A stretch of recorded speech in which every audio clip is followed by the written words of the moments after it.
చూసుకుంటానమ్మా, విమానంలో తిప్పుతానమ్మా. అవునా అమ్మా, నేను నిన్ను మహారాణిలో చూసుకుంటానమ్మా, కాళ్ళు కింద పెట్టుకుంటా చూసుకుంటానమ్మా. మీ చెల్లి మామూలుగా లేదు. అయిపోయిందా? అదే నా స్కిట్. 25 సంవత్సరాల తరువాత. ఓ ముదిరిపోయారు ఇలా.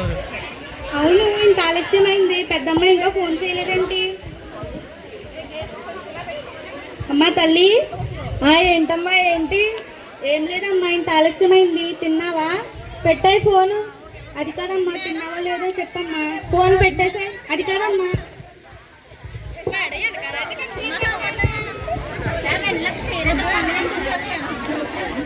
అమ్మా ఆకలిస్తుంది, అన్నం పెట్టు. పెడతాను, కానీ నాకు బాగా ఎక్కువైంది, మందులు మరిస్తే కాస్త కుదుట పడతాను. ఏం పడతావమ్మా, నాకు వచ్చే జీతానికి మందులకి నెలలో ఎన్నిసార్లు తిప్పాలంటే నా వల్ల కాదా? చేస్తాను కానీ ముందు నాకు అన్నం పెట్టు. సర్లే సర్లే. దుర్మార్గాలు 1 వచ్చింది, ఇప్పుడు 2 వస్తుంది.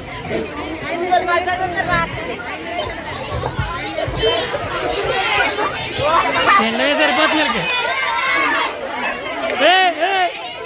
అది భోజనాలు పెట్టట్లేదు బాబు, ఉత్తి భోజనాలు అయ్యి. తిరిగమ్మా, పర్లేదులే. నిజం భోజనాలు కాదే బాబు. నాకొద్దు, నువ్వే తిను. అయ్యో, నేను కావాలని చేయలేదమ్మా, అది దగ్గు. చేయనమ్మా, కూర్చో. నాకొద్దు అమ్మా తల్లి, నాకొద్దు. కీర్తన కింద చెప్పండి, డిప్మెంట్ తీసుకురండి. అమ్మ గీతిక ఇంటర్వ్యూకి వెళ్ళావు కదా, ఏమైంది? పోయింది. అదేంటమ్మా అలా అరుస్తావు? లేకపోతే ఏంటమ్మా, ఇంటర్వ్యూలోకి వెళ్ళి క్యూలో నుంచి ఆన్సర్స్ చెప్పేటప్పుడు ఫోన్ చేస్తావేంటి? తినకపోతే చచ్చిపోతానా? అయినా ఇంటర్వ్యూలోకి వెళ్ళి కూర్చుంటే ఎన్ని మార్కులు వచ్చాయి, ఏం చదివావని అడగట్లేదమ్మా, నువ్వు ఎక్కడ చదివావని అడుగుతున్నారు. అయినా పిల్లల్ని చదివించడం చేత కానప్పుడు పిల్లల్ని కనకూడదు. ఇంటి దగ్గర ఎలా మాడతారు, ఎలా మాడతారు వదినా?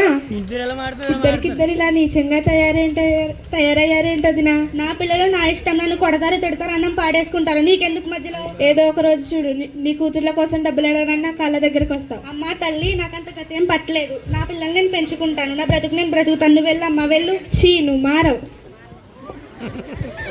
అమ్మ అక్కడ. అమ్మా నాకు ఒక 2000 అర్జెంటుగా కావాలి.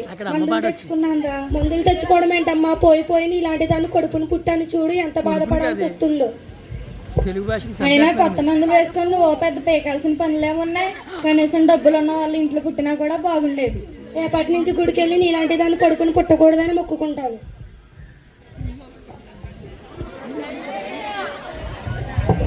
వదినా, ఎలా ఉన్నావు? బాగున్నావా? నేను బాగానే ఉన్నాను, కానీ ఎందుకు వచ్చావో చెప్పు. ఏం లేదు వదినా, చిన్న అవసరం పడి 2000 ఉంటే సర్దుతావా? ఏదో ఒక రోజు డబ్బుల కోసం నా కాళ్ళ దగ్గరకు వస్తావని చెప్పాను కదా, అయితే నీ కాళ్ళే పట్టుకుంటాను వదినా. అయ్యయ్యో వదినా, నువ్వు నా కాళ్ళు పట్టుకోవాలని నేను అలా అనలేదు. నీ ఆరోగ్యం చూసుకో, నీ జాగ్రత్తలు చూసుకొని చెప్పేసి అన్నాను వదినా. నేను బాగానే ఉంటాను వదినా, నేను బాగానే ఉంటాను, నా పిల్లలు బాగుంటే నేను బాగుంటాను. ఫ్యూచర్ మీకు అమ్మా గీతిక అలాగే అనిపిస్తుంది ఇప్పుడు. అమ్మా నువ్వు లెక్క పెట్టలేదు, కానీ ఇటు నేను లెక్క పెడతాను. లెక్క పెడతలాగా ఉన్నారు మీరు. మా అమ్మ బంగారం, సాయంత్రం త్వరగా వచ్చేస్తానమ్మా. ఈ రోజు ఎంజాయ్ చేసేద్దాం డబ్బులు. ఏ గీతిక, ఏంటమ్మా నువ్వు చేసే పని? మీ అమ్మ నా కాళ్ళ మీద పడి డబ్బులు తీసుకొస్తే నువ్వు ఫ్రెండ్స్తో ఎంజాయ్ చేస్తూ తగిలేస్తున్నావా? కొంచెమైనా బుద్ధి ఉండక్కర్లేదు. బాగుపడరే మీరు, బాగుపడరు. వచ్చి ఆవిడ మాట్లాడింది నిజమేనా? జస్ట్ ఏదో హ్యాపీ, మన మధ్య ఫ్రెండ్షిప్ లేదు, ఏం లేదు. రాసియా అమ్మా, నువ్వు నాకు ఇచ్చిన డబ్బులు ఎవరిని అడిగి తీసుకొచ్చావు?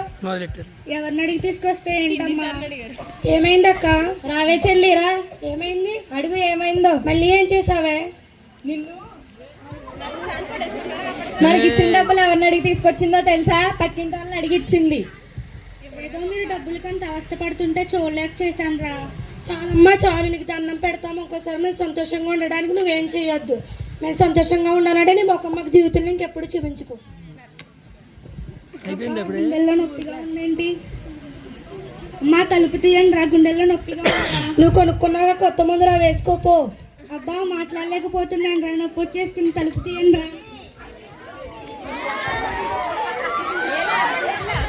చెల్లి కళ్ళు తిరిగి పడిపోయినట్టుందా, నీళ్ళు తీసుకురాపో. ప్రతిసారి ఇది ఒకటి లే అమ్మలే. అమ్మా లే, చాలే చూస్తే మేమే ఏదో చేసామనుకుంటారు. లే అమ్మా, లే చాలులే. అమ్మా అమ్మా లే అమ్మా. అత్త, అమ్మకేమైంది అత్త? ఏమైంది ఏంటి? ఏమైంది? ఏనాడైనా ప్రేమగా అమ్మని పిలిచి చచ్చారా? ఆఖరికి ప్రాణాలు తీసుకున్నారు కదే. అమ్మా లే అమ్మా, నేను విమానం ఎక్కిస్తాను. లే అమ్మా.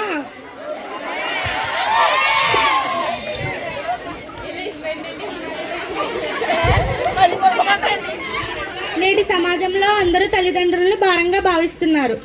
తల్లిదండ్రులను వృద్ధాశ్రమానికి అంకితం చేస్తున్నారు. చాలా మంది అయితే వాళ్ళని రోడ్డు మీదే వదిలేస్తున్నారు. వాళ్ళు చనిపోయినప్పుడే వాళ్ళ విలువ మనకు తెలుస్తుంది. వాళ్ళు బ్రతికున్నప్పుడైనా వాళ్ళని బాగా చూసుకుందాం.